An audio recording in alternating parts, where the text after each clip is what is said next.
Bonsoir, messieurs et dames. Toutes nos excuses déjà pour ce léger retard. Tout ceci pour ce JDS qui sera marqué par ces sujets. De résilience face aux défis sécuritaires et humanitaires au Burkina Faso. Nous reviendrons sur cette question qui était au cœur d'un café-débat, celui initié par le CIFWEB. Et puis nous sommes aujourd'hui 30 octobre, 8e anniversaire de l'insurrection de 2014. Souvenir, leçon, nous recevrons sur ce plateau le président de l'Union des familles des martyrs de l'insurrection populaire des 30 et 31 octobre 2014, Victor Poiloualabou. Et enfin, sport, point des matchs du championnat national. Et puis, nous allons recevoir un grand homme du football burkinabé en la personne de Raymond Georges Marchal. C'est l'essentiel pour ce qui est du déroulé de ce JDS, journal du dimanche au soir. La première rubrique, c'est celle économie.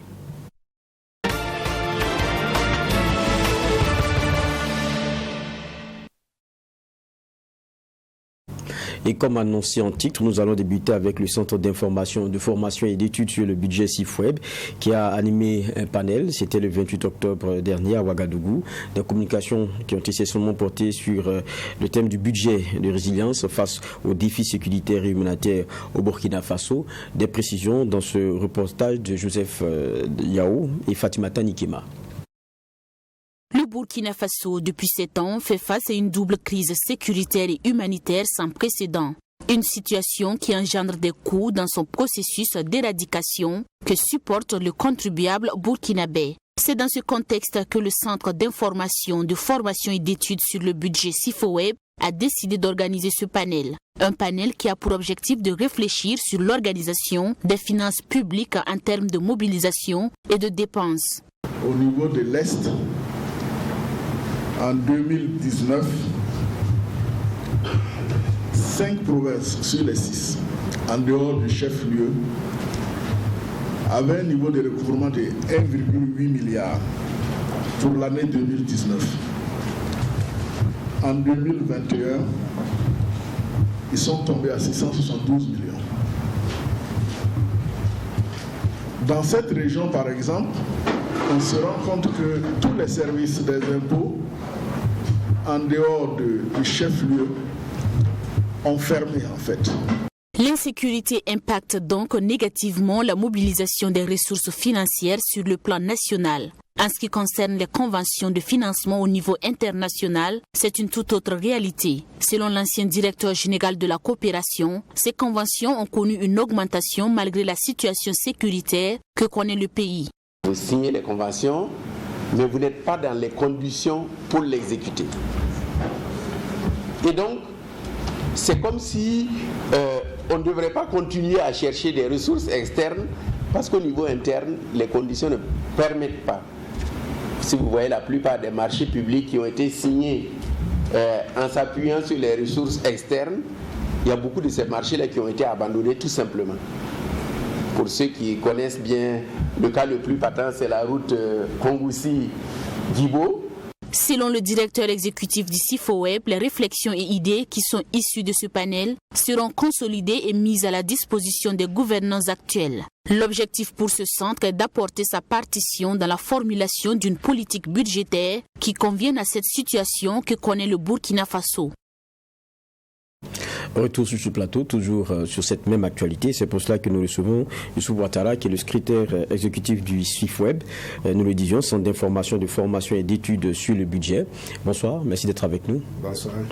On est aussi rejoint par David Nana, avec qui on anime cette frange économie de CJDS. Bonsoir David. Bonsoir M. Vara, bonsoir aux téléspectateurs.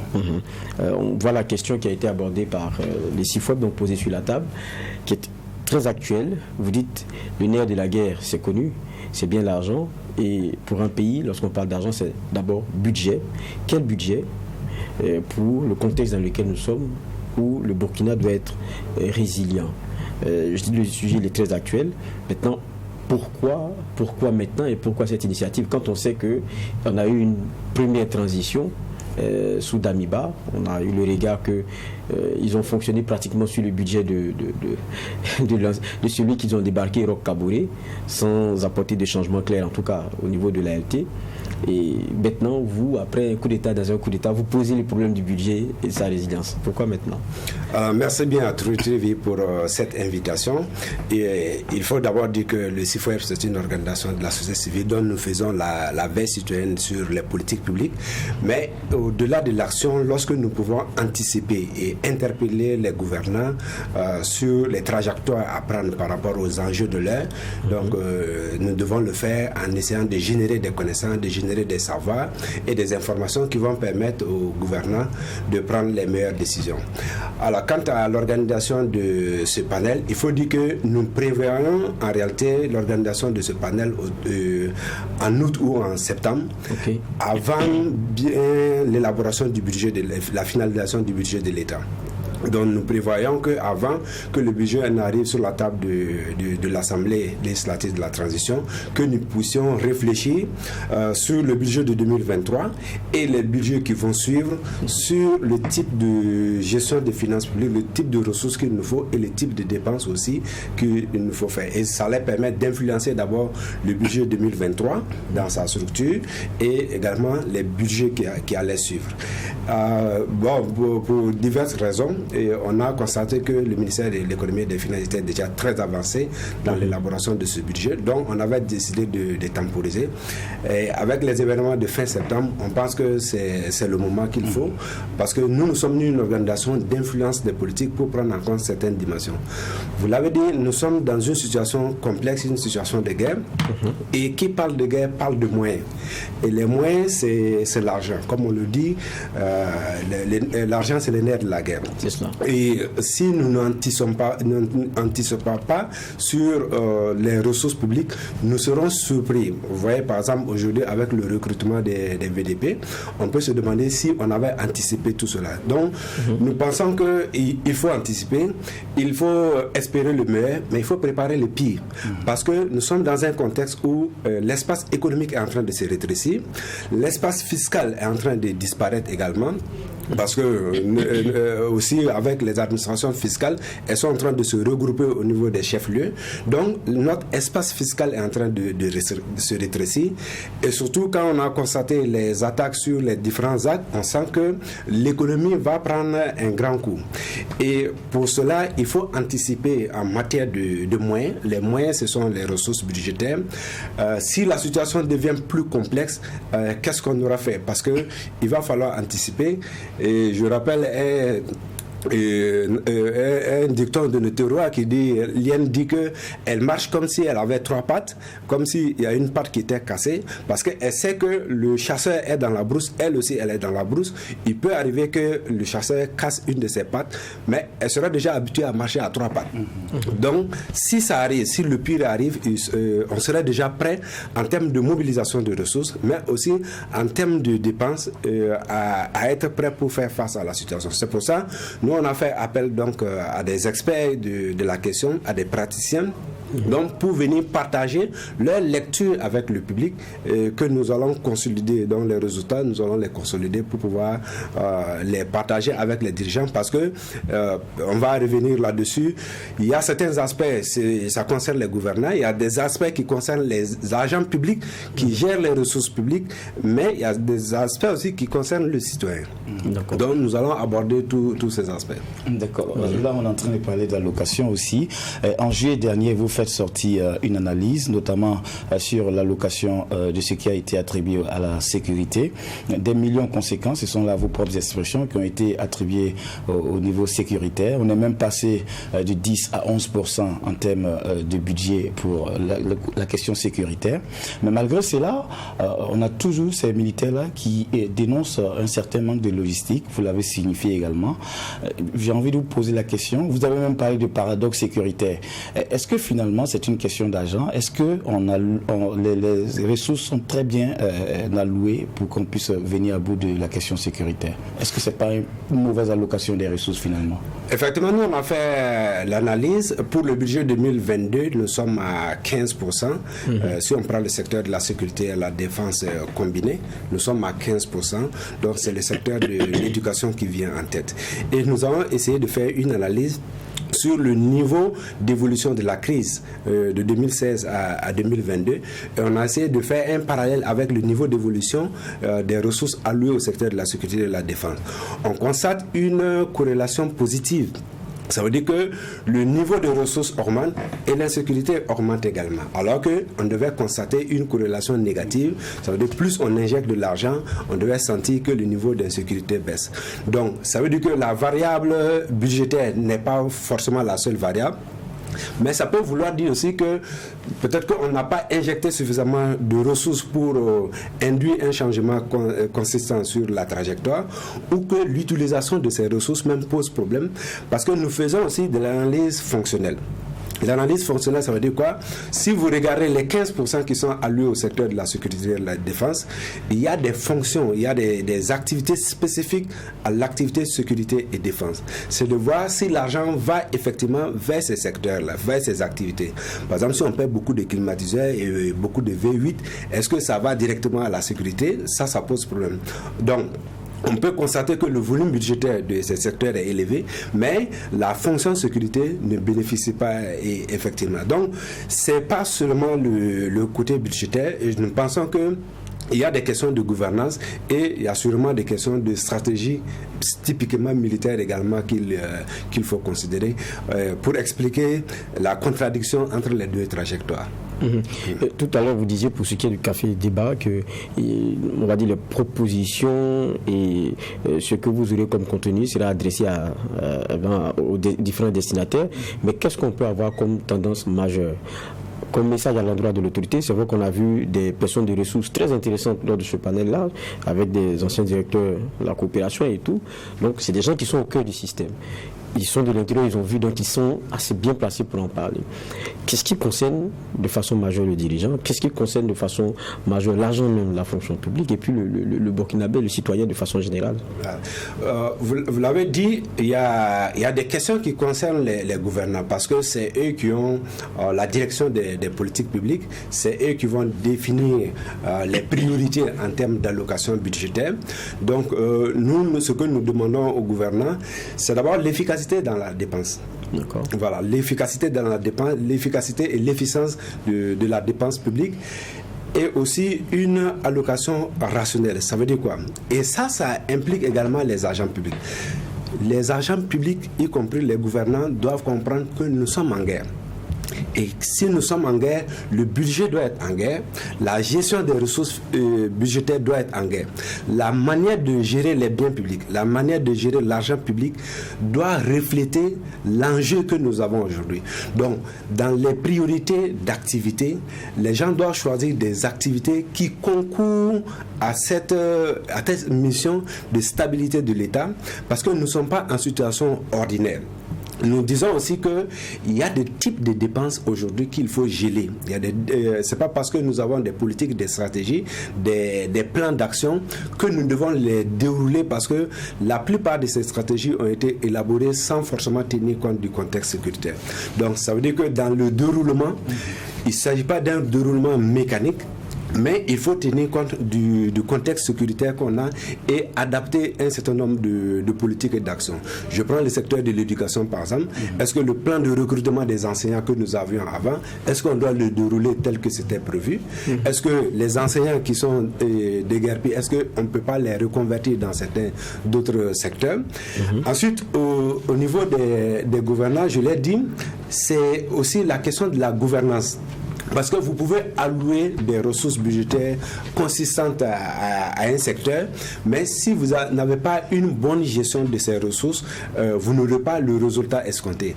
Et ça dépend du ton que les gouvernants vont donner en termes de mode de gestion, donc des finances publiques et dans l'action publique.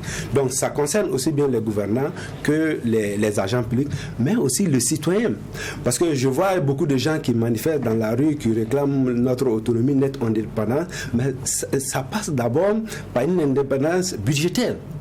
Parce que vous ne pouvez pas compter sur l'appui extérieur et espérer être indépendant.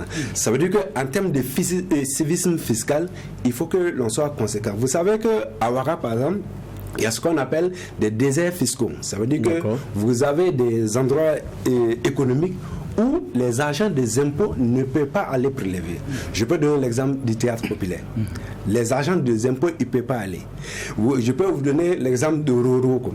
Les agents des impôts, ils ne peuvent pas aller. Donc, on a des situations de déserts fiscaux. Ce n'est pas seulement les seuls endroits, mais même individuellement ou en termes d'entreprise, on a toujours cette question d'incivisme-là. Parce qu'il faut que les gens comprennent. Si l'activité économique peut se mener, c'est parce qu'il y a la tranquillité. Il y a d'autres Burkinabés à l'intérieur du pays qui ne peuvent plus aller dans les yards pour aller vendre. Il y a d'autres Burkinabés qui ne peuvent plus mener leur activité de production. Donc, ceux qui ont la chance de la mener, il va falloir, on ne demande pas forcément une contribution extraordinaire. C'est ce que la loi a prévu, c'est que les obligations qui sont déjà définies, c'est ce que les gens doivent remplir simplement en termes d'obligations pour que l'État puisse disposer des moyens et qu'on exige effectivement des gouvernants une bonne gestion de ces ressources. Maintenant, il y a le côté international aussi en termes de mobilisation des ressources extérieures. Parce que, vous voyez, avec la situation qu'on a, la crédibilité du Burkina Faso en termes de capacité de solvabilité est érodée. Parce que pour pouvoir emprunter sur le plan international aujourd'hui, les gens vont se poser la question, est-ce que dans ce contexte-là, ce pays peut rembourser les ressources que je vais donner en termes d'emprunt. Donc, et aussi au niveau d'autres partenaires, c'est à nous de définir nos priorités. Parce que si nos partenaires injectent de l'argent, il faut que ça serve à la mission et à nos objectifs. Voilà, si ça ne s'oriente pas vers ces objectifs, évidemment qu'on n'aura pas de l'efficacité dans les apports qui seront apportés par ces partenaires. Donc, voilà autant de recommandations qui sont sorties dans les échanges. Il a même été aussi recommandé, on peut décider d'une taxe si c'est nécessaire. Nous avons vu tout de suite des exemples où des Burkinabés se sont réunis pour donner des vivres. Ce sont des vivres, mais c'est de l'argent. C'est de l'argent. Donc, ça peut être une autre forme, on va dire, en ce moment, une manière financière pour les Burkinabés de contribuer pour faire face aux défis sécuritaires, mais aussi aux défis humanitaires. Dans tous les cas, les Burkinabés devront payer. Comment? Parce que nous devons toujours payer, parce qu'à un moment, il faudra aller prendre l'argent d'un domaine pour aller l'affecter à la sécurité ou à l'humanitaire. Soit c'est l'éducation, soit c'est la santé, soit ce sont les routes, soit c'est un secteur dont on va payer en termes de renonciation. La question, c'est comment on veut payer et c'est sur qui le poids donc de cette dépense-là doit peser, et on doit le faire en sorte que les plus démunis ne paient pas doublement. Doublement, ça veut dire quoi? Parce qu'il y a certaines dépenses, si on les supprime, ça veut dire des Burkinabés qui étaient déjà démunis vont être doublement sanctionnés. Donc c'est de voir qui va payer et comment on va payer. Sinon, les Burkinabés doivent payer pour cet effort de guerre. D'accord. Là, on est en train de parler, dans les recommandations, il ressort aussi un certain civisme, notamment fiscal, mais également vous faites observer, selon le ministère des Finances justement, qu'il y a eu un hausse en termes de recouvrement. Je crois que c'est 87,94% comparativement à l'année dernière. Ça veut dire quoi? Il y a eu de la mesure coercitive ou bien les gens sont de plus en plus solidaires, les gens sont de plus civiques? Qu'est-ce qui explique cela? Oui, il y a plusieurs paramètres qui peuvent expliquer ça. À partir de fin juin, la situation du ministère en charge des Finances montre que le niveau de recouvrement, on est au-delà de 50% et ce taux dépasse le taux à la même période l'année dernière. Donc plusieurs situations peuvent expliquer ce rendement, cette performance. D'abord, c'est la structure des impôts. L'essentiel des ressources budgétaires, des ressources fiscales viennent, sur le plan géographique, viennent des grands centres comme Bobo, Ouara et Koudougou par exemple. Donc à l'intérieur du pays, c'est beaucoup plus la fiscalité locale. Ça veut dire les ressources des collectivités locales. Et comme les grands centres fonctionnent toujours, donc ça veut dire que l'économie de ces centres-là ne sont pas très éprouvées. Donc ce qui fait que au niveau du rendement, au niveau de la performance, on a une bonne performance. Au niveau de la structure des impôts également, ce sont les grandes entreprises surtout qui contribuent. Et comme ces grandes entreprises sont aussi dans les grands centres, donc ça fait que le résultat est intéressant. Mais on peut aussi se poser la question, est-ce que les acteurs du recouvrement, c'est eux qui fixent leurs objectifs? Est-ce que les objectifs sont fixés de manière objective? Voilà. Est-ce que les effectifs ne sont pas sous-estimés pour qu'à un certain moment, on ait l'impression qu'il y a un effort qui est fait. Mais ça peut expliquer aussi qu'il y a un effort particulier qui a été fait, et c'est ce que nous demandons. Ça veut dire que si les acteurs font beaucoup plus d'efforts, les acteurs de recouvrement, s'il y a plus de civisme, c'est-à-dire avec le même espace économique et fiscal, même rétréci, on va avoir de meilleures performances. Mais il faut faire beaucoup attention parce que de plus en plus, on a des attaques, surtout sur les mines qui se ferment. Alors que les mines au niveau de la DGI, c'est à peu près 25% de contribution. Et avec la fermeture de ces mines, ça veut dire que c'est un potentiel qui disparaît. Et il disparaît avec d'autres impôts, d'autres ressources, par exemple l'UTS, parce qu'une mine qui ferme, donc il n'y a plus d'argent dans l'UTS qui était collecté et d'autres impôts qui étaient collectés tels que les prélèvements. Donc ça, ce ne serait plus le cas et on va constater donc une réduction au niveau de la performance de la DG. Donc il y a vraiment un grand danger, mais pour le moment, le niveau de performance, c'est ça, c'est l'aspect géographique et l'aspect des sources de contribution, surtout les grandes entreprises. Voilà. D'accord. Ce que vous dites est très intéressant. Mais quand on regarde la question du Burkina, on est c'est partagé, comme quelqu'un disait, entre le prioritaire, le nécessaire et le primordial. Ça veut dire que tout est vraiment urgent.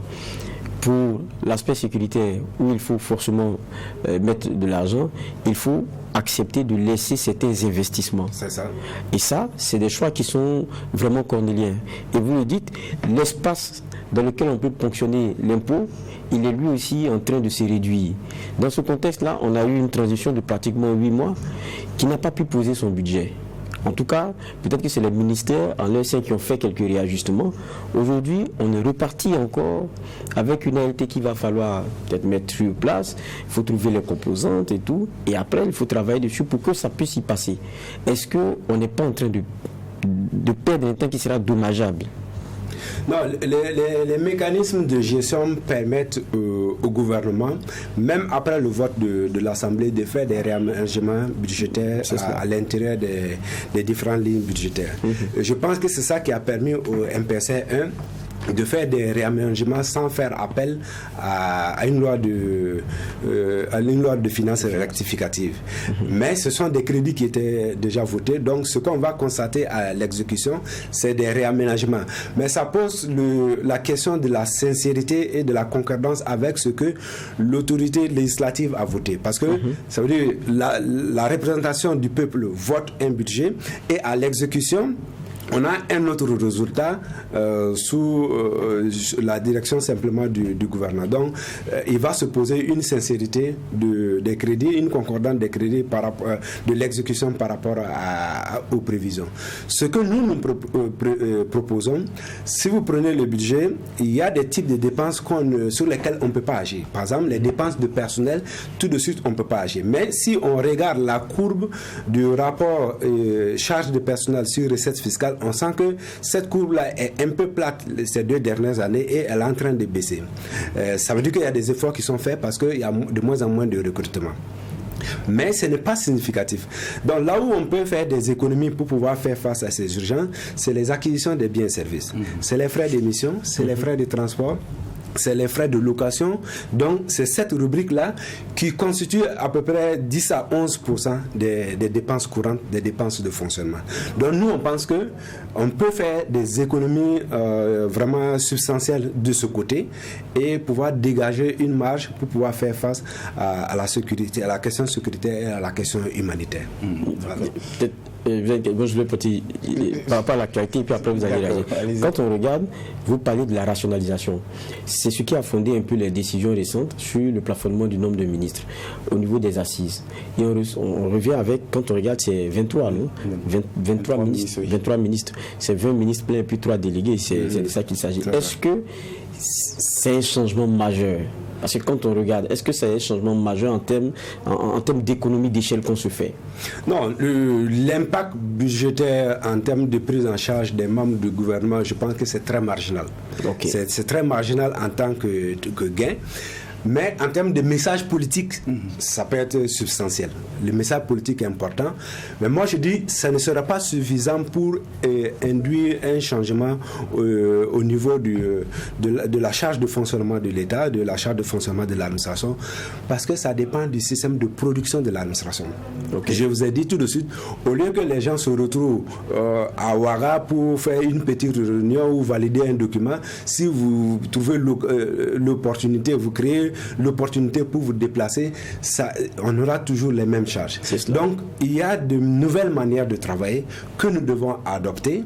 Donc, que ce soit, comme je l'ai dit, surtout au niveau des acquisitions des biens et services, au niveau donc, des transports, au niveau de la location. Donc, si le système de fonctionnement de l'administration change, on peut avoir des gains. Si vous prenez l'aspect technologique, des gens continuent d'aller à l'intérieur du pays pour aller juste expliquer un document.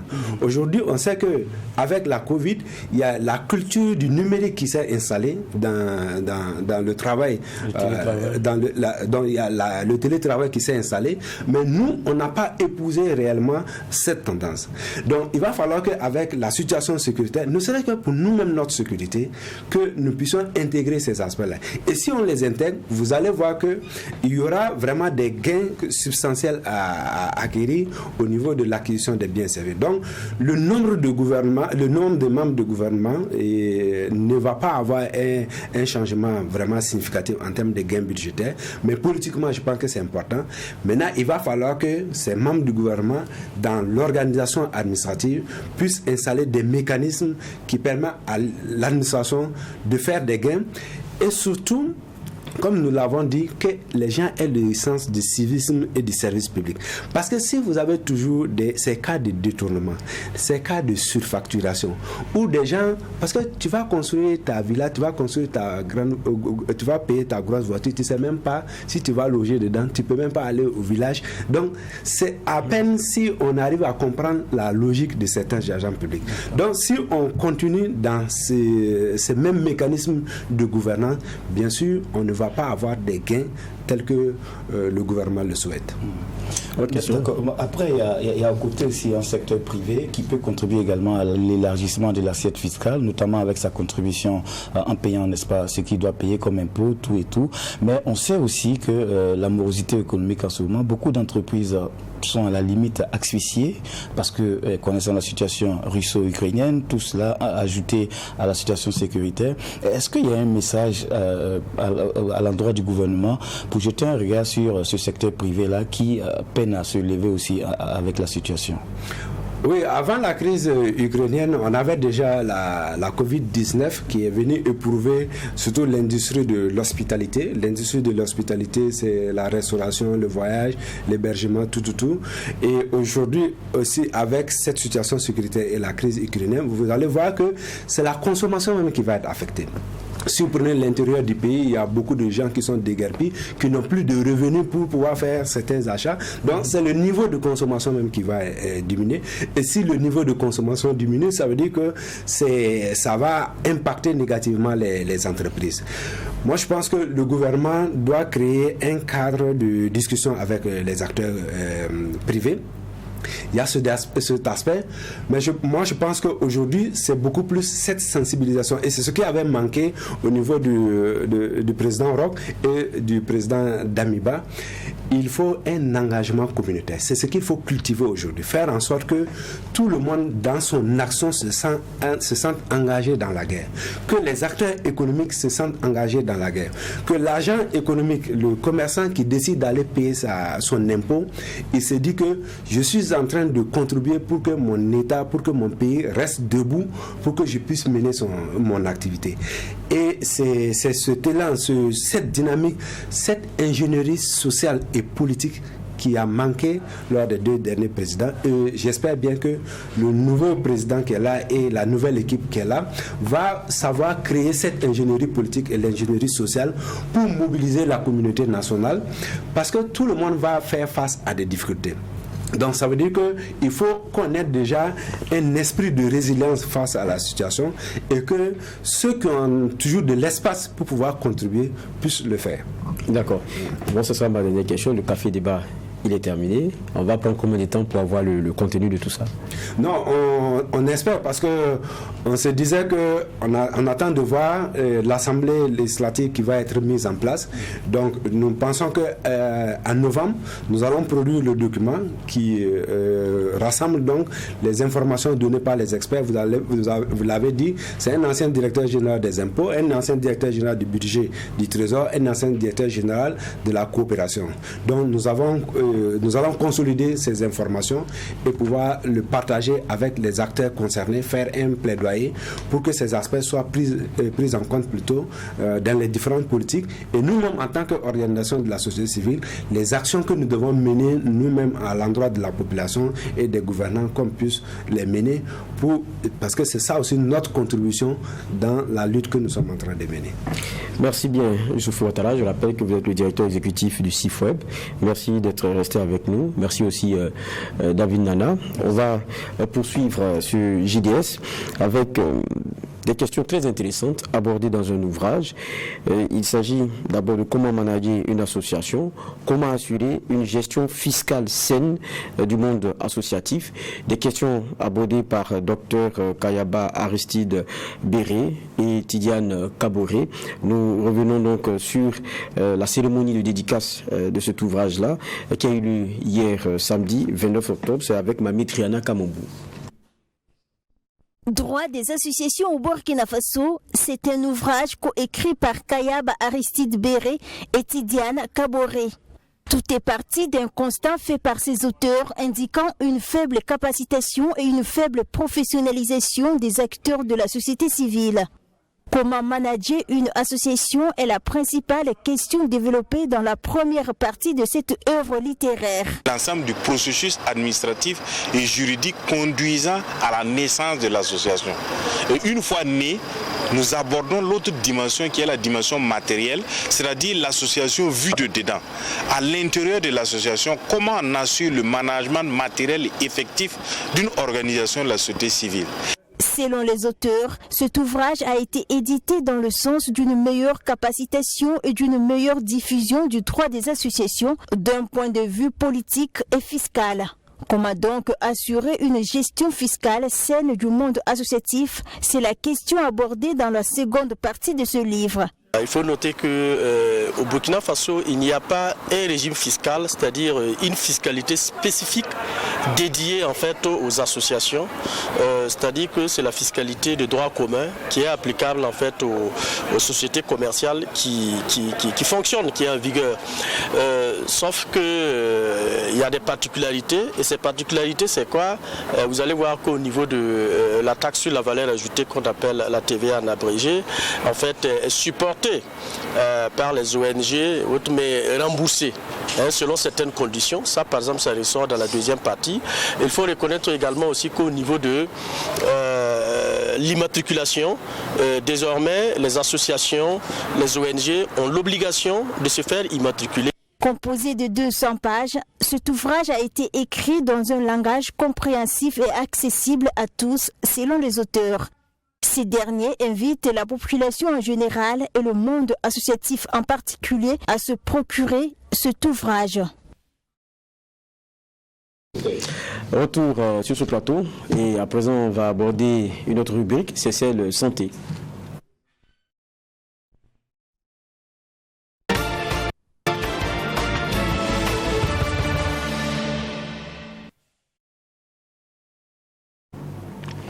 Et dans cette rubrique santé, on va parler du cancer du sein. On sait que c'est bien le mois, on parle d'un mois rose.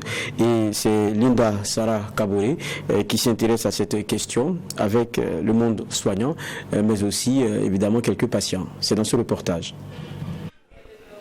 Octobre, un mois de mobilisation contre le cancer du sein qui reste à ce jour le cancer féminin le plus diagnostiqué au monde. Au Burkina Faso, le cancer du sein représente 21% des cancers et 55% des cancers chez la femme, après celui du col de l'utérus qui est le plus mortel. Consciente de la gravité de ces maladies, Yasmina Semporé vient dans ce centre pour se faire dépister. Elle prend d'abord un ticket, ensuite remplit un questionnaire avant de passer passer à l'étape du dépistage. Oui, c'est vrai que la peur fait partie, mais comme les symptômes apparaissent à un stade avancé de la maladie, il est préférable de faire des examens au préalable, c'est-à-dire une consultation comme celle-là pour savoir s'il y a des choses pour lesquelles on doit s'inquiéter ou pas. Elle n'est pas la seule. À l'instar de toutes ces femmes, Blandine Ouedraogo est également là pour se faire dépister. Elle dit vouloir le faire pour éviter d'éventuelles surprises. Ils ont fait la palpation des seins et aussi ils ont fait les examens. Une suite, je dois aller dans une autre salle pour des prélèvements, pour les femmes à partir de 50 ans. Parmi les cancers du sein et de l'utérus, il existe d'autres cancers plus fréquents. Professeur Naïzongo est cancérologue et président de la Ligue burkinabé contre le cancer. Nous avons le cancer de la prostate qui représente 11% de l'ensemble des cancers. Le cancer de la peau et des fanères représente 7% de l'ensemble des cancers au Burkina Faso. Le 5e cancer le plus fréquent au Burkina Faso, c'est le cancer de l'estomac, qui est le cancer digestif le plus fréquent et représente 6% de l'ensemble des cancers, soit 36% de l'ensemble des cancers digestifs. Ces dernières années, il est constaté une augmentation importante du nombre de cas de cancer et cela est dû essentiellement à l'alimentation, nous apprend professeur Naïzongo. Une alimentation trop sucrée, trop salée, trop huileuse et trop de viande rouge sont entre autres propices à la maladie du cancer. Après l'alimentation, notre cancérologue fait cas de 4 autres facteurs. Les infections qui sont responsables du cancer du col, certaines qui sont responsables du cancer de l'estomac, certaines qui sont responsables du cancer du foie. Si on arrivait à soigner et à éliminer toutes ces infections, on réduirait de 30% le nombre de cas de cancer. Le 3e grand groupe des facteurs de risque des cancers, c'est le tabac et l'alcool. Un autre élément, un autre grand groupe de facteurs de risque des cancers, c'est les facteurs génétiques. Il y a ce qu'on appelle, dans le cadre toujours du mode de vie, la sédentarité. Des gens qui ne font pas beaucoup de mouvements, qui ne bougent pas beaucoup, sont également exposés au cancer. Adopter un mode de vie sain et le dépistage précoce peuvent aider à lutter contre le cancer. Pour le cancer du col de l'utérus, professeur Naïzongo suggère de faire vacciner toutes les filles avant l'âge de 15 ans. Toutes les femmes doivent se faire dépister du cancer du col de l'utérus. Cela permet de détecter des lésions qui ne sont pas encore des cancers, mais qui, si on les laisse évoluer, peuvent devenir des cancers. Le cancer du foie est lié essentiellement à 2 facteurs. C'est l'alcool et c'est le virus de l'hépatite. Et les virus de l'hépatite, nous connaissons les 2 virus qui sont les plus impliqués dans l'éclosion du cancer du foie. C'est le virus de l'hépatite B qu'on peut prévenir par la vaccination. Quant au cancer de sein, professeur Naïzongo préconise aux femmes de s'examiner elles-mêmes à partir de leur 20e anniversaire à travers l'autopalpation, un geste qui pourrait les mettre à l'abri du cancer. Pendant que toutes ces femmes attendent leur tour pour se faire examiner, Yasmina, elle, a été diagnostiquée négative au cancer du col de l'utérus et du sein. Quoi de plus normal qu'elle affiche ce grand sourire? La dernière rubrique pour ce qui est de ce JDS, c'est la rubrique sport.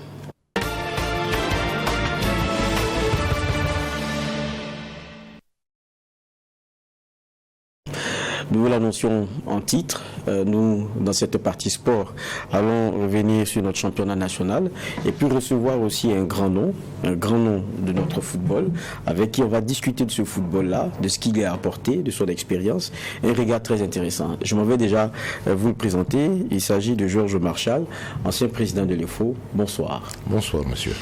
Plaisir de vous recevoir. Et il y a Claude Romba, avec qui j'anime cette partie sport. Bonsoir Claude. Bonsoir Geoffroy, en tout cas, on est très content de recevoir un monument sur notre plateau aujourd'hui qui est Georges Marchal, qui n'est plus à présenter. On dit de lui en tout cas que c'est lui qui a apporté un peu ce bling-bling là dans le football burkinabé. Vous voyez déjà comment, toujours bien mis, et je pense que ça fait partie donc de la marque donc, de M. Marchal.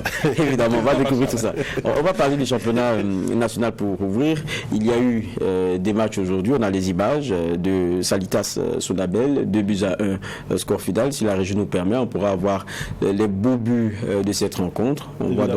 Évidemment, il faut dire que c'est l'un des derbys de la capitale lors de cette 7e journée qui met aux prises l'AS Sonabel qui devait réagir après sa défaite face à l'AS Douane. Mais d'abord, une minute de silence a été observée donc, en la mémoire.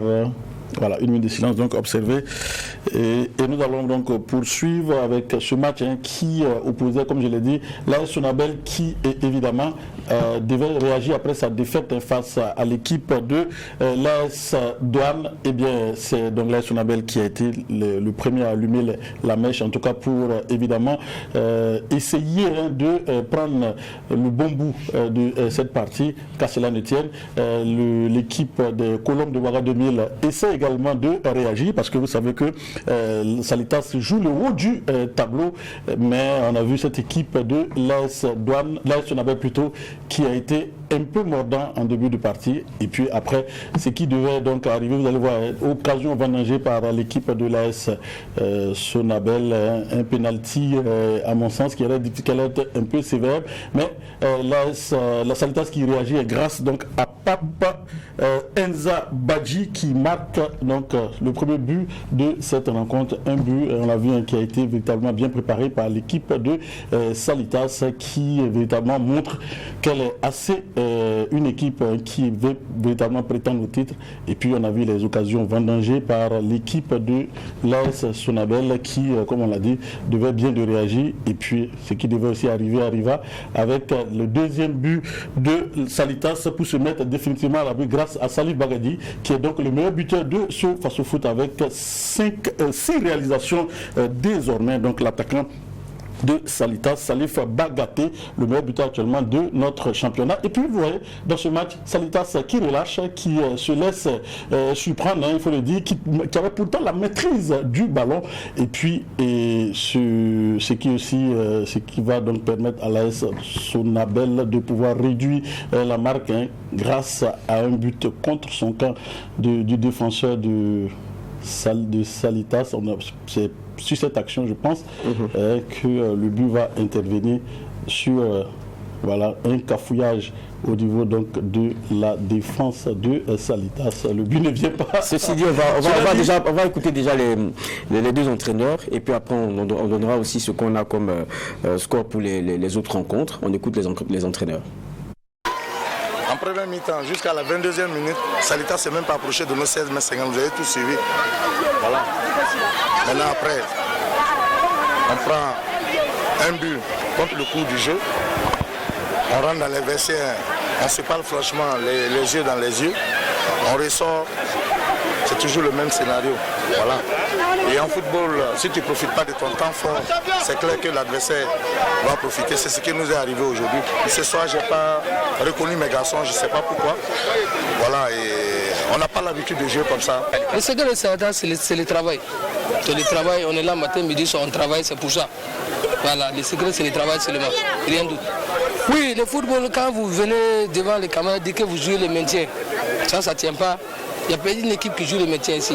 Toutes les équipes cherchent le haut du tableau. Donc notre objectif aussi, c'est ça. Voilà, c'est tout fait pour jouer, sortir en campagne encore. Le championnat vient de débuter, bon, ça fait la 6e journée aujourd'hui. Donc on a les moyens, on va tout mettre en œuvre vraiment pour être vraiment campagne pour sortir en campagne l'année prochaine.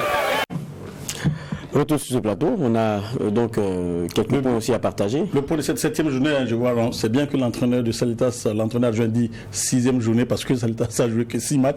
Vous avez un match en retard face au RCK, sinon c'est bien la 7e levée du championnat. La SEC de Koudougou a été tenue en échec par Royal, 1 but partout sur ces installations. La Soye a eu raison de l'AS Police, 2 buts à 1. Raimo a pris de vitesse FC 4 buts à 2. Quand l'Union sportive des forces armées a encore échoué face donc à l'équipe de l'Étoile filante de Ouagadougou grâce à son capitaine donc Abdoulaye Zongo qui permet donc à l'EFO de battre l'USFA 1 but à 0. Le RCK a pris le meilleur sur la SFB 1 but à 0 et puis on a vu tout à l'heure l'AS Sonabel qui a plié les chines face à Salitas 2 buts à 1. À Bobo du Lasso, on peut dire déplacement heureux pour l'AS Douane puisque les Gabelous ont pris le meilleur sur les Tigres de Diaradougou RCB battu 2 buts 2-1 dans les derniers instants. Sinon, il y avait un but partout. Le match Majestic Real du Faso a été reporté tout simplement parce que l'équipe de Majestic enregistre plus de 5 joueurs du côté, donc de plus de 4 joueurs plutôt du côté de l'équipe nationale U20 qui malheureusement n'a pas pu se qualifier face à l'équipe du Sénégal. 0-0 et puis bon, 5 tirs au but à 3. Malheureusement, les Burkinabés sont éliminés. Voilà, c'est un coup dur également. D'accord. C'était comme président là. 5 buts à 4. Voilà, 5-4. Voilà, au tir au but, c'est ça. Donc, le Burkina qui a été finalement éliminé. Donc, président est là, on peut savoir. Président, on voit les étalons, les Burkinabés qui jouent bien, mais qui ne marquent pas du tout. On a vu un 0-0 dans ce match aller-retour entre Sénégalais et Burkinabés. On a vu dans des éliminatoires avec Roudouchan, avec la Côte d'Ivoire également, les 0-0. On en voit avec les clubs qui font des 0-0 après qui se font éliminer au tir au but. Finalement, ça ne marque pas beaucoup. Vous savez, il faut travailler, quoi, c'est tout. Un avant-centre, c'est pas un arrière-droit. Un arrière-droit, c'est pas un avant-centre. L'avant-centre, il faut le travailler. Il faut qu'il soit un vrai avant-centre, un opportuniste. Il n'y en a plus, hein? Bon, voilà, il n'y en a pas, mais il faut les fabriquer. Il faut les fabriquer. Il faut les fabriquer. Moi, je donne toujours l'exemple de Zico, qui voulait jouer toujours 10. Et l'entraîneur m'a dit, Zico peut jouer 9. Et c'est avec obligation que j'ai dit à Zico de jouer 9. Et la première fois qu'il a essayé, c'est fini, il l'a plus quitté. Ça se sent. Mais est-ce que ça ne manque pas aussi ce genre de carrure d'entraîneur, de dirigeant qui est capable de sentir un joueur, qui est capable donc de flairer ce courage qu'il y en a? Ça, je ne sais pas. Ça, je ne pourrais pas répondre à cette question. Moi, je sais que beaucoup de mes joueurs, avec les entraîneurs, j'ai discuté. Et puis bon, et effectivement, ces joueurs ont occupé leur poste jusqu'à leur retraite.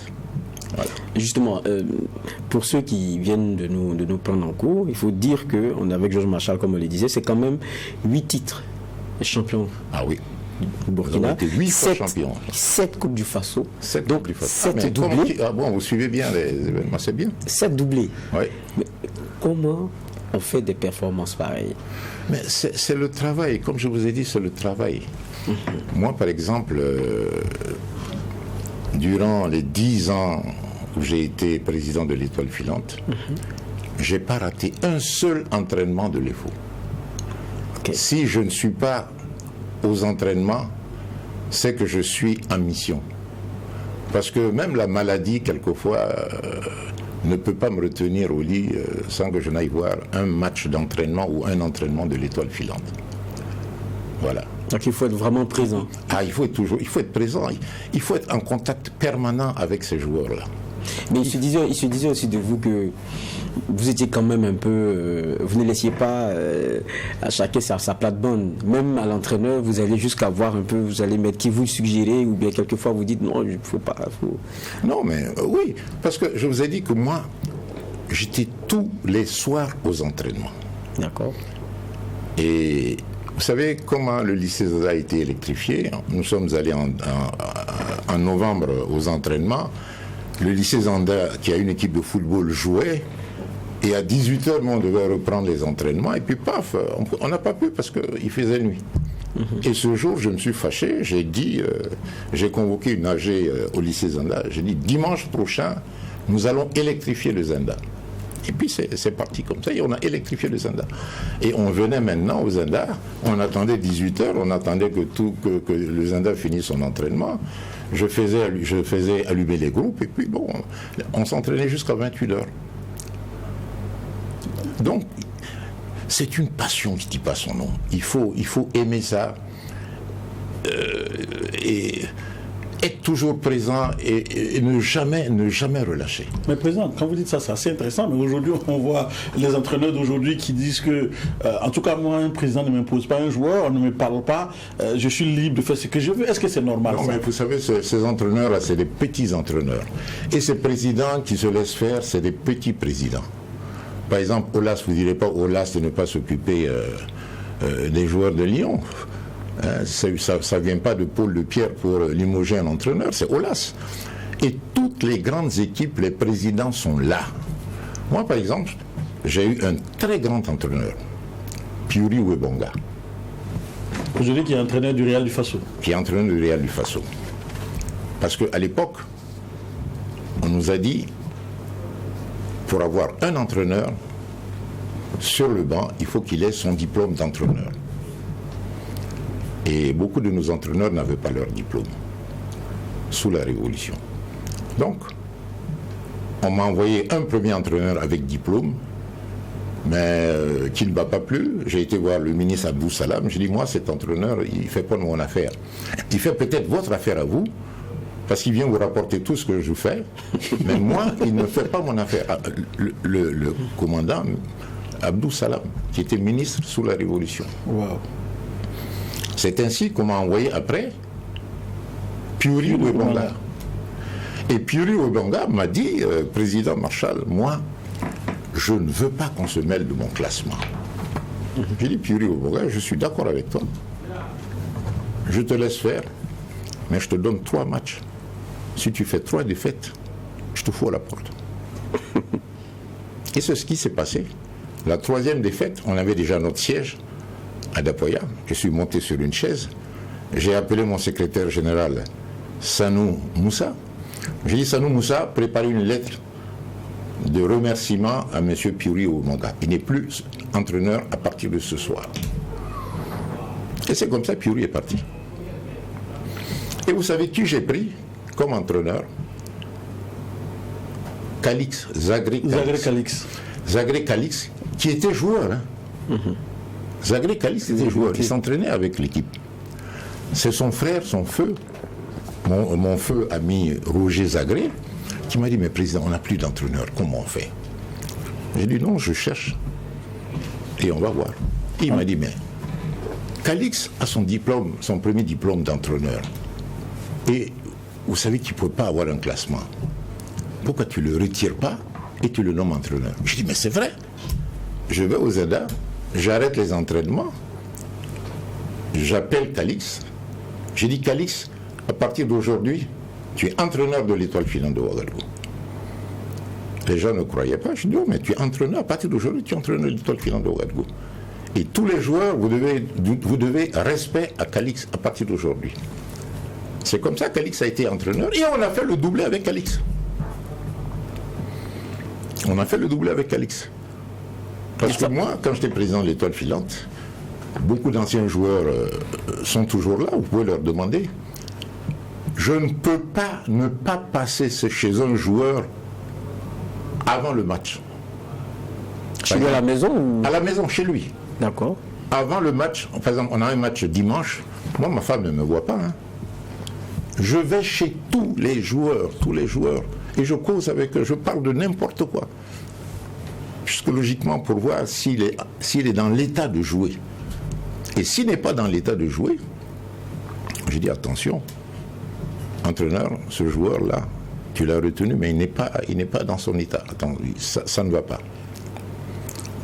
Tu le mets remplaçant, ou bien tu ne le retiens pas, parce qu'il a un gros problème.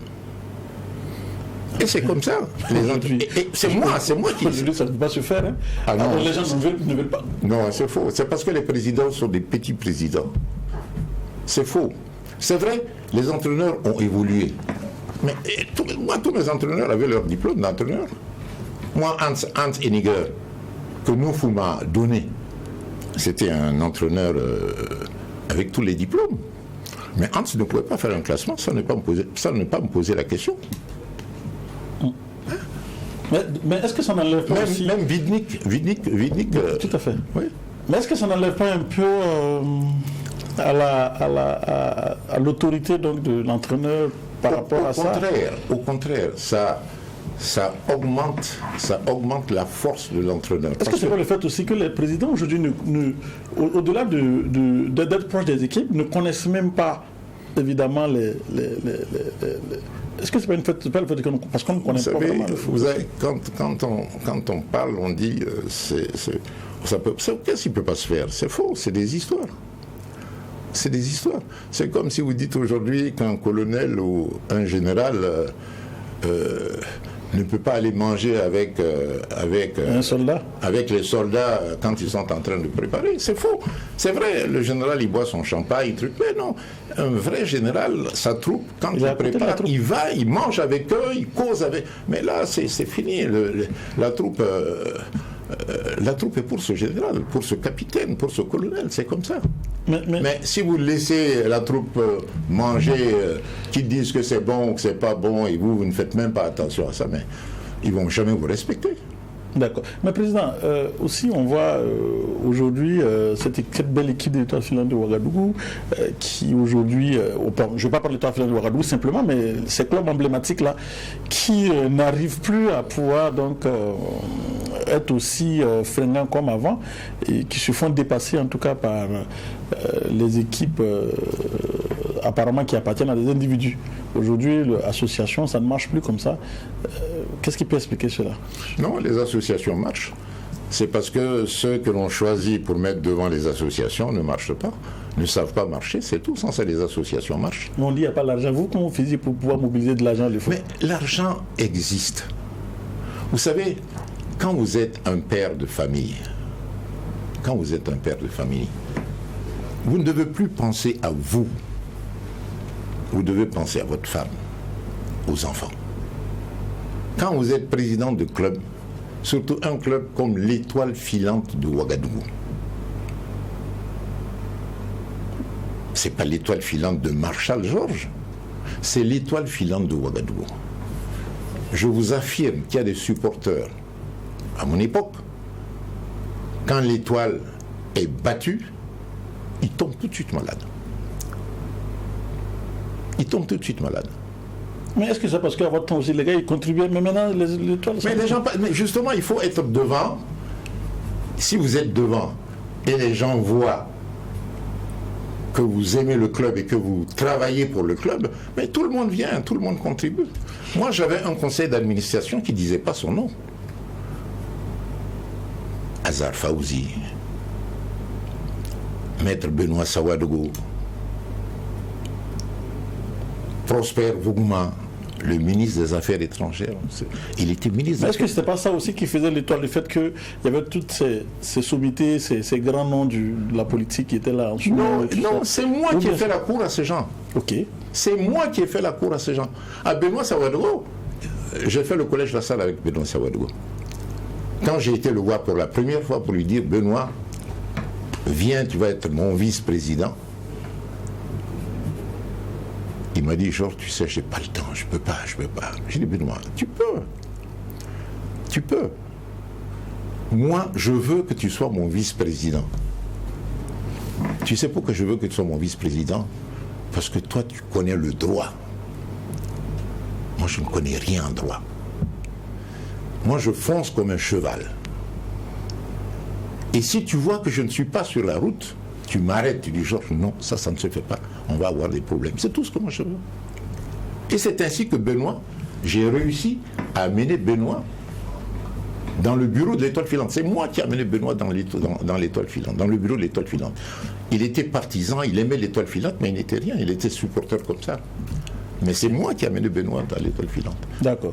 Mais justement, il n'y a plus de grands noms comme ça dans notre football. Avant, vous êtes allé chercher les Mbemba Touré, on jouait les joueurs.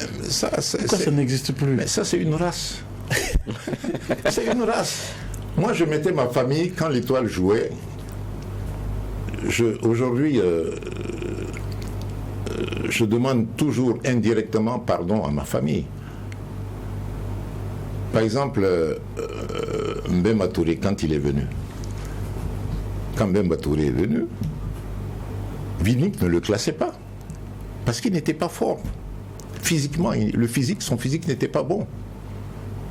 Mbemba fait des matchs sans jouer. Et j'ai dit à Mbemba, qui habitait chez moi à l'époque, j'ai dit, tu vois, tu as une grande technique, mais tu n'as pas le physique. Qu'est-ce que tu dois faire? Préparer ton physique. Est-ce que tu as compris? Parce que tu ne veux pas aller à l'école, parce que je dis que je lui ai proposé l'école, je lui ai proposé du travail, il dit non, que lui il veut faire que du football. Je dis bon, d'accord. Le matin à 5h, Bemba il est là, il est à Ouagadougou. Tout à fait. À 5h, je réveille Bemba. J'habitais Zogna, juste non loin du groupe scolaire du plateau. Oui. Bemba, je le réveille. Il quitte de chez moi à pied, footing, jusqu'au barrage numéro 3.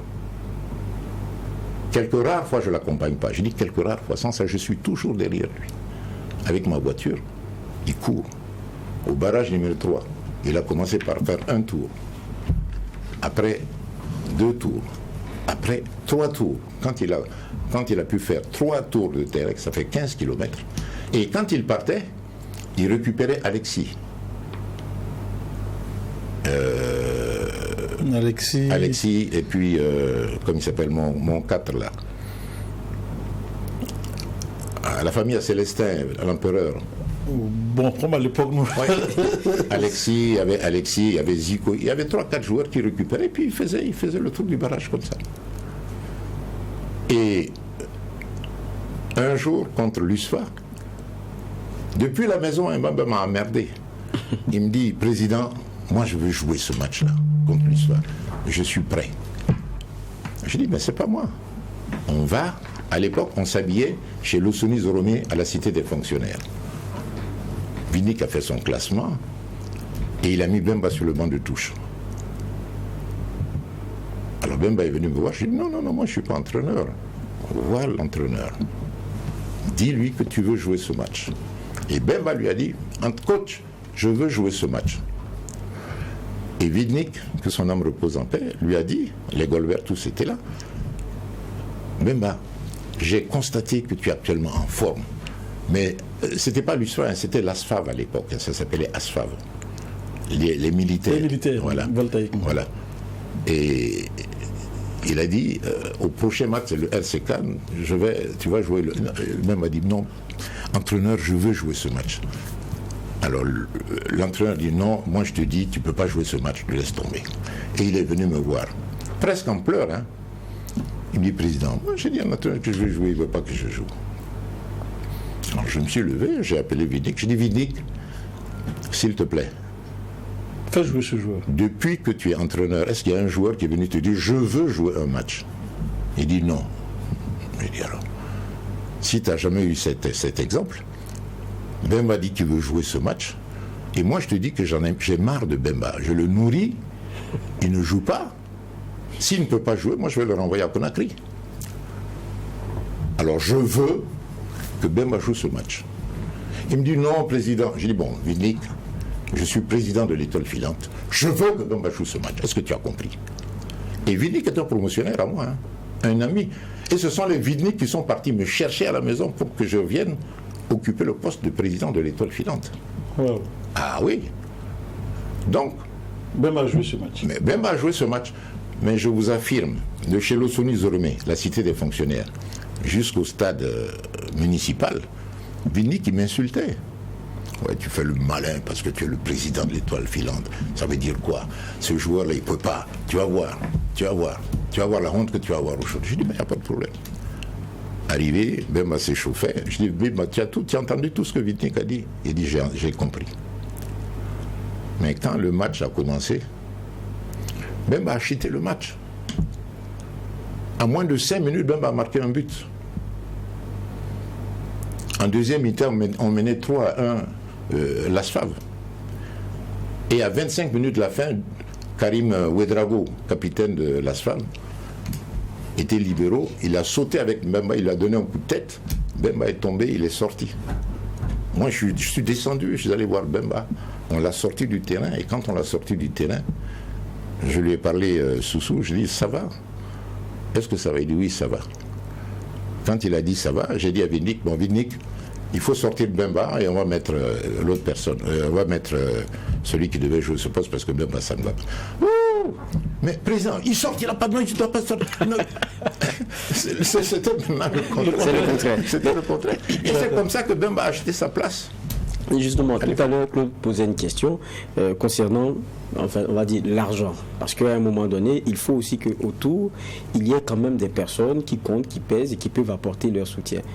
Je sais que vous êtes l'un des premiers présidents de club qui accepte de payer un joueur 150 000 francs CFA. Ouais. À l'époque, c'était pas donné. C'était pas donné. Ouais. vous scolarisiez certains de vos joueurs. Ah oui, tous les joueurs. Alexis, Ilbudo, Zico. Vous refusiez qu'ils aient dormi dans des salles de classe. Il faut qu'ils dorment à l'hôtel. Ouais. Tout comme on dit président. Ah oui, c'est moi qui ai commencé ça. Mais ça, il faut chercher de l'argent pour ça. Le budget, c'était quoi? Le budget, c'était quoi? Le budget, oui. Vous savez, la première fois, quand j'ai dit au trésorier, bon, l'argent que nous avons eu aujourd'hui, on ne va pas le mettre dans la caisse. Vous allez le partager aux joueurs parce qu'ils ont vraiment bien joué. Mais on m'a pris pour fou. C'était Dao Kassoum. Mais président, on va avoir l'argent. J'ai dit, Dieu pourvoira. Donner une prime exceptionnelle à tous les joueurs. Le nombre de joueurs, 16 joueurs, faites un calcul, parce qu'on ne s'était pas préparé, vous donner la même somme à tous les joueurs. Mais ce qui n'est pas normal, et j'ai dit ce qui n'est pas normal, parce qu'il y a des joueurs qui méritent 2 fois la prime de certains parmi vous. Et ça, il faut être clair aussi. Il faut être clair. Mais les gens m'ont pris pour fou. Et c'est comme ça, ça a commencé les primes de joueurs. C'est comme ça que j'ai commencé à donner des primes aux joueurs. C'est comme ça que j'ai commencé à donner des primes aux joueurs. Et le salaire aussi, Bemba, chaque fois il me demandait de l'argent. Il était chez moi, c'est mon beau-frère. Un jour, à l'entraînement comme ça, devant tout le monde, hein, j'ai dit, bon, allez, à partir d'aujourd'hui, Bemba va être notre baromètre. À partir d'aujourd'hui, l'Étoile filante doit payer Bemba. Et le salaire que moi je propose pour Mbemba, d'ailleurs que je donne à Mbemba, ça va être 150 000 francs. Mais les gens m'ont pris pour fou. Où il va avoir l'argent pour donner? Où il va avoir l'argent pour donner? Voilà, c'est comme ça a commencé. Et puis après, il y a un deuxième, un troisième, un quatrième. Et je vous prie de me croire qu'il y a quelques supporters, quelquefois, qui viennent d'eux-mêmes, qui me disent, président, le salaire de Khan Mohamed, par exemple, moi je le prends en charge. Oui, c'est comme ça. Le salaire de Khan Mohamed, moi je le prends en charge. Il n'y a plus ça, hein, président. Il n'y a plus ces gens de président là. Est-ce que ça... Non, mais c'est parce que les gens ne font pas confiance. Les gens ne font pas confiance. Aujourd'hui, on fait plus confiance on ne va même plus chercher. Votre époque, quand même, comme vous dites, on va chercher les oiseaux rares. Aujourd'hui, on n'en cherche plus. Est-ce que ça me Mais ça dépend. Moi, même moi, là, si on me donnait un club encore, et si j'étais directeur département automobile industriel de Périssac encore, j'aurais fait toujours la même chose. Moi, par exemple, André Lambo-Zakari. André Lambo-Zakari. J'ai joué contre lui au Zumuta. Il était dans le Zumuta. On les a battus 1-0 à Niamey. André nous a fatigués. Hans Eniger de Niamey à Ouagadougou, il dit, président, il nous faut ce joueur-là. André Lambo, il nous le faut. Hein. Il faut qu'on ait André Lambo. Il faut qu'on ait André Lambo. Mais dès que je suis rentré à Ouagadougou, je me suis préparé pour repartir à Niamey, chercher André Lambo-Zakari. Aujourd'hui, les clubs ne sont plus dans ça, ils disent qu'il faut former. Non, c'est-à-dire, Paris Saint-Germain a une école de formation. Bordeaux a une école de formation. Le Real a une école de formation. Barça a une école de formation. Mais ils payent quand même. En plus de la formation, il y a des oiseaux rares, il y a des joueurs qui ne sont pas... Moi, par exemple, je n'ai jamais recruté un étranger au Burkina Faso. Jamais. Jamais. Khan Mohamed, c'est depuis Conakry, on m'a appelé pour me dire, oh, président, il y a un milieu de terrain ici. Aujourd'hui, c'est le contraire. Hein. C'est les Burkinabés qui se font recruter en Guinée. Moi, j'ai été en Guinée voir Khan Mohamed jouer. Mais est-ce que ça ne pèse pas sur notre championnat? Le fait de ne pas aller chercher ces oiseaux rares pour les emmener, on dit non, on veut faire la formation, c'est plus rentable. Mais bon, je ne peux pas, je ne sais pas, parce que moi je sais qu'à mon temps, quand l'Étoile jouait, par exemple, moi quand j'ai quitté l'Étoile, j'ai été prendre une équipe de 2e division, l'EZO. En Coupe du Faso, j'étais en quart de finale de la Coupe du Faso contre les Faux. En partage de recettes, j'ai eu 750 000 francs. Le ZO a eu 750 000 francs. Noufou et moi, finale de la Coupe du Faso. Asfa Enenga est faux.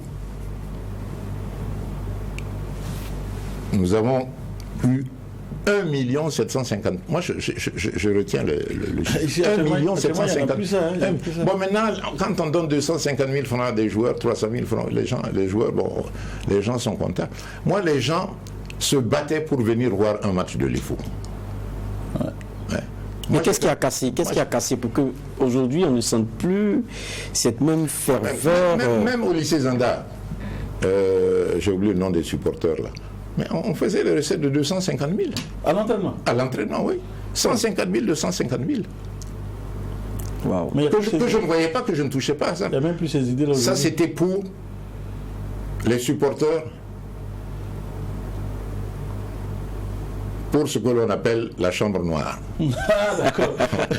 Non, parce que moi, j'ai dit, je suis catholique, je ne veux pas mêler. Maintenant, la recette du lycée Zanda, les supporters s'occupaient de ça pour préparer leur match. J'ai jamais touché. Et le supporter qui va dire non, le président c'est lui qui prenait ses payait les choses, qu'il vienne me voir et me démentir. J'ai jamais touché. On va peut-être parler, donc vous l'avez parlé de cette rivalité avec Noufou et tout ça. Aujourd'hui, c'est vrai que Noufou est parti. Vous l'avez même accompagné. Vous êtes rentré dans le Corbia pour l'accompagner jusqu'à Ouéguia. Oui. Il semble que... mais pourtant, on sait qu'il y avait quand même cette rivalité forte entre vous. Mais il n'y avait pas plus de rivalité avec Noufou qu'avec les autres. Mais Noufou, c'était pire. Parce que Noufou, moi, chaque fois que j'ai cette occasion, je demande pardon à Noufou. Noufou était un ami sincère. Mais moi, je ne croyais pas. Au début, je ne croyais pas. Je ne croyais pas.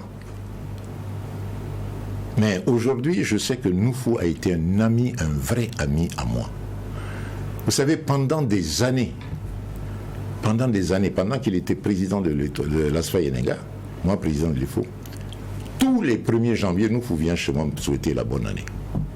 Pendant des années. Si Noufou ne vient pas, c'est qu'il est en voyage. Et Noufou,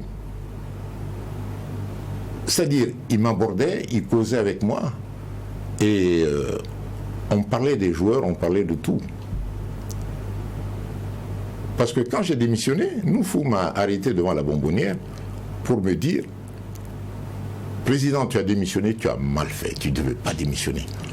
Tu vois, tu as démissionné, nous tous, on va démissionner. Ou bien on va nous chasser. Parce que nous tous, on te regardait faire, et on faisait. Maintenant que tu es parti, nous tous, on va partir. Mais tout ça, moi, je ne croyais pas. Mais effectivement, quand je suis parti, la même année, président du Racing, de fonctionnaires du RCK, tous les présidents sont partis. Tous les présidents sont partis. Tous les présidents sont partis. Noufou, la rivalité, il a voulu me faire voir qu'il était très fort. Il m'a pris Mbemba Touré. Il m'a pris Mbemba Touré. J'ai dit, bon, il n'y a pas de problème. Et je ne sais même pas s'ils ne nous ont pas battus à l'aller-retour au championnat. Mais on a été champion du Burkina ce jour. Cette année. Ah ouais. Avec Mbemba, ils ont pris Mbemba. Et Noufou, comme Saint-Yarga, il dit, non, moi, Marshall, là, même s'il veut, je peux prendre sa femme. Hein. Moi, Noufou, c'est comme ça. Il a pris Mbemba. Mais vous savez ce que je l'ai fait? Ah, je l'ai fait un enfant de l'eau. Moi, j'ai été prendre Gabriel Garincha. Ah, oui. Garincha qu'on ne pouvait pas arrêter, moi, je l'ai pris. Imansou Gabriel Garincha. Tout à fait. Oui, moi, je l'ai pris. Et j'ai voulu décimer complètement Edouard. Vous pouvez demander à Edouard. Edouard, le plus grand milieu de terrain burkinabé. Moi, j'ai voulu le prendre. C'est au moment où il devait signer chez moi qu'il a eu son problème de genou. Oh là là. Ah ouais. Non, il y avait une rivalité, mais on s'entendait, il n'y avait pas de problème. Parce qu'il ne fallait pas tricher avec l'équipe. Noufou ne trichait pas avec son équipe, avec l'ASFA, et moi aussi je ne trichais pas avec l'étoile filante. Mais quel souvenir vous gardez donc de Noufou? Noufou, je garde de Noufou un grand monsieur qui aime ce qu'il fait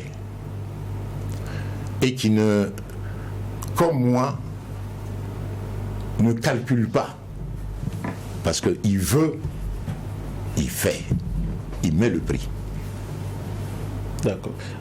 Vous êtes quelqu'un de défi, vous avez été président de l'UNCE, vous avez réalisé quelque chose d'extraordinaire. C'est vrai que le Burkina a perdu ce jour 5-0 face à la Côte d'Ivoire, mais on avait vu une déferlante de supporters avec, je crois, 11-12 cas, vous avez pu faire ce convoi-là. Ouais. À un moment donné, on se disait, mais Marshall, il est fou.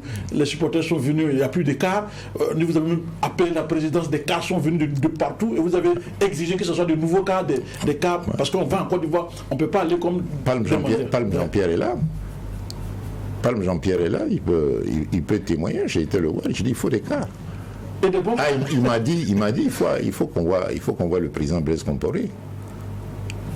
Et moi j'ai vu Blaise Compaoré, mais je suis président de l'Étoile, je ne suis pas président de la famille Marshall. L'Étoile c'est un club du pays, ça sort pour représenter un pays.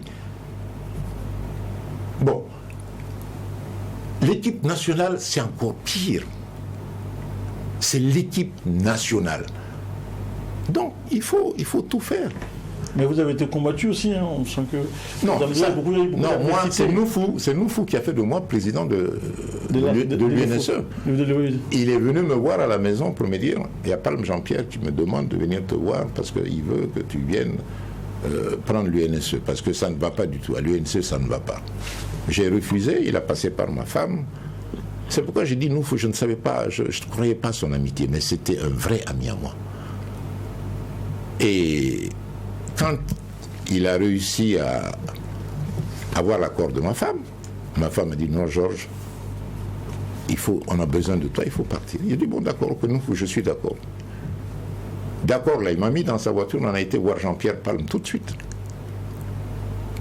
On a été voir Jean-Pierre Palme. Et Jean-Pierre Palme m'a dit, oui, il n'y a pas de problème. Tu vas être président de l'UNSE.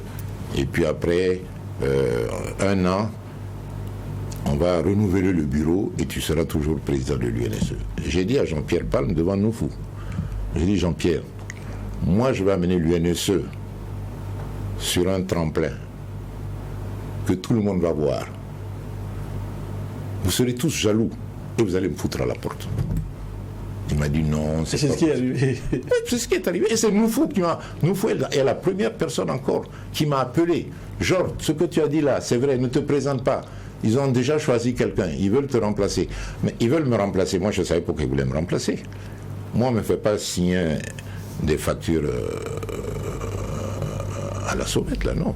Il m'a amené une facture de 300 millions, 400 millions, c'est pour les supporters. Le président, il faut signer seulement. Je dis non, je ne signe pas. Moi, c'est ce qui m'a fait partir. Hein. On me dit de signer juste. Japonais, ils livraient du matériel en pagaille. On m'amène une facture, on me dit, président, je dis non, moi je ne signe pas. Ils n'ont pas besoin d'un gars comme ça. Justement, tout à l'heure, Claude disait, vous n'aviez pas forcément que des amis. Vous avez tenté la présidente de la fédération burkinabé de football. Maintenant, je ne sais pas qu'est-ce qui s'est passé. Il paraît que la demande elle-même n'a pas été retrouvée.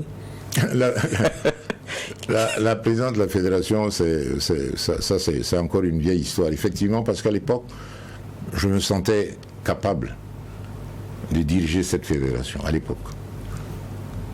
Moi, Thomas Sankara, bon, Vidnik est mort, mais Pascal, son frère, vit toujours. Il est aux États-Unis. Thomas m'a appelé pour me dire, Georges, laisse tomber l'Étoile. Comme ça, les Vidnik là vont continuer à gérer l'Étoile. Et toi, tu vas prendre la fédération burkinabé de football.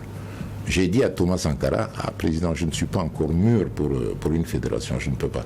Il dit, non, avec tout ce que tu fais à l'EFO. Je dis, non, et puis j'ai commencé un travail à l'EFO. Il faut que j'atteigne mon but avant de laisser tomber l'EFO. Moi, Sankara m'a proposé d'être président de la fédération. J'ai refusé. Bon, et puis après, j'ai vu que je dis, bon, je vais être président de la fédération. Bon, les gens sont venus me dire, président, dépose sa demande, tout. Traoré Moïse Nian, qui était président du comité directeur de l'Étoile filante, m'a dit, oui, il n'y a pas de problème. J'ai fait ma demande, j'ai été, ils ont contre-signé, ils l'ont avalisé, et j'ai pris le dossier complet, j'ai été déposé à la fédération. Bon, le jour des élections, les ligues, non, président, si ta demande sort sur nous, on vote pour toi. Si ta demande sort, on vote pour toi. Et puis, c'était mon grand frère qui était d'ailleurs président de séance ce jour, Félix Kiemtarbou. Et quand on a commencé les élections, on commence à sortir le nom des candidats. Je n'entends pas mon nom. Je lève ma main, je demande au président Félix Kiemtarbou. Je dis, mais je ne comprends pas. J'ai déposé ma demande. N'est-ce pas Traoré Moïse Nian, qui était peut-être à 2-3 mètres de moi, il a baissé sa tête. Et il ne m'a pas répondu. Et Félix Kiemtarbou il tire tous les tiroirs, il sort tout, il dit, ah, président, ta demande n'est pas ici. Voilà comment j'ai été éliminé. Voilà comment j'ai été éliminé. Une demande qui n'est jamais arrivée. Mais avec tous ces, on sent en vous, on ne sent pas d'amertume. Vous n'êtes pas amer par rapport à tous les coups que vous avez reçus. Non. Vous continuez à. Voilà. Non, vous savez. Pour vous, c'est bon. C'est le sport. Voilà. C'est le sport. Il faut l'accepter aussi. Il faut l'accepter. Il faut l'accepter. Il faut l'accepter. Et vous pensez que vous pouvez encore apporter? Non, je suis maintenant, j'ai un problème d'yeux. Si c'était pas mes yeux, je pouvais faire encore quelque chose. Quand même un rôle de conseiller, pourquoi pas? Parce que non, je suis conseiller. Je suis conseiller par exemple de Salitas. Oui, vous aviez à côté de Salitas. Alors on comprend pourquoi Salitas c'est bling bling aussi. Non, Salitas c'est bling bling parce qu'ils ont un président. Bling bling aussi. Bling bling. Et un président vraiment qui est un vrai. Yacouba Ouédraogo. Et Yacouba Ouédraogo, je l'ai connu justement à la Fédération burkinabé de football parce que lui aussi il a postulé. Et moi j'ai postulé quand on a refusé ma demande. J'ai été voir l'ancien PCA de l'Étoile filante qui voulait aussi être président. Comme Sawadogo, Boukari. Directeur de la Lonabé là. Zambien de Théodore Sawadogo. Zambien de Théodore Sawadogo. J'ai été dans son bureau. J'ai dit, Zambédé, bon, j'ai appris que beaucoup de responsables politiques veulent que tu sois président de la fédération. Moi, j'ai déjà mon projet de programme. Voici mon projet de programme. Je me suis mis à genoux à son bureau. Tu me prends comme vice-président et on ramène la Coupe d'Afrique au Burkina. Il a ri, il me dit, bon, je veux voir. Je lui ai donné mon programme. Et c'est mon programme qu'il a modifié pour sortir son programme. Projet. Voilà. Et après, il m'appelle, il me dit, ah non, président Marshall, on ne veut pas. Je dis, bon, d'accord. Et moi, j'étais assis tranquille à la maison. Et puis, il y a Yak qui m'appelle. Président Marshall, ça va? Je dis, oui, ça va. Vous pouvez venir me voir à l'Olao, parce que je veux vous mettre dans mon bureau. Je dis, mais tout de suite, je viens. Je suis allé. Il m'a mis vice-président, premier vice-président. Il m'a mis premier vice-président. Et c'est depuis cette date que Yak et moi, nous sommes devenus amis. Et ce n'est même plus une amitié, c'est la fraternité. Il m'appelle papa maintenant. Yak m'appelle papa. Et là, on avait acquis toutes les ligues. Là aussi, je sens que tout s'est joué à la dernière heure. Et la seule ligue qui est restée ferme derrière nous, c'est la Ligue du Nord, les Yadsila. On a tout fait pour les détourner, ils ont refusé. C'est la Ligue du... Ça veut dire qu'il y a trop de coups bas. Ah oui, il y a trop de coups bas. C'est même ma dernière question. Bobo était dans notre poche. Koudougou était dans notre poche. À la dernière minute, Koudougou a basculé. C'est la Ligue du Nord. La Ligue du Nord a refusé de bouger. On comprend que les crocs en jambes, dans ce domaine, ça n'a pas commencé aujourd'hui. Mais c'est qu'il plaît, en tout cas, il n'a pas d'amertume. Non. Et puis Yacouba, il n'a rien gardé aussi. Hein, puisque 2 ans après, on l'a nommé ministre des Sports. Voilà, comme quoi. C'est cela. En tout cas, ça a été un plaisir. Le temps, ça passe tellement vite avec vous. Et il y a beaucoup de choses à apprendre. Mais on est déjà au terme de notre échange et de l'heure qui nous est répartie. Alors, on aura peut-être un autre rendez-vous pour ça. Je suis sûr qu'avec le président, on apprend toujours. On apprend toujours. En tout cas, merci d'être passé. Je rappelle que nous étions avec Georges Marshall, l'ancien président de l'EFO. Ça a été un vrai plaisir. Est-ce que je peux dire un mot là? Allez-y. Bon, on parle de la rivalité Noufou-Marshall. Noufou, Je ne sais pas si c'est Joe Dabiré ou qui avait demandé un jour à Noufou, après un match, mais le président Noufou, vous venez toujours en Forkia, là, et le président Marshall est toujours bien cravaté, avec des vestes qui sortent de l'ordinaire. Et Noufou qui dit, ah bon, mais toi tu ne sais pas que Marshall, lui, il va dans Yugu pour acheter. Il va dans Yugu pour acheter ses vestes. Est-ce que tu as vu une seule fois un bazin là? C'était ça la rivalité. C'est ça. Belle anecdote. C'est avec ça aussi qu'on termine ce JDS. Merci Claude Omba. Encore merci au président. Comme on a beaucoup appris, et voilà. La race donc des grands présidents n'existe plus. On espère que ça va revenir. Non, ça va revenir. Qui ont le flair, qui sont ça va se construire. En tout cas, merci d'avoir été d'autres tout au long de ce JDS, journal dimanche au soir. On prend congé de vous en espérant vous retrouver dimanche prochain pour d'autres actualités et avec d'autres invités. D'ici là, portons-nous bien.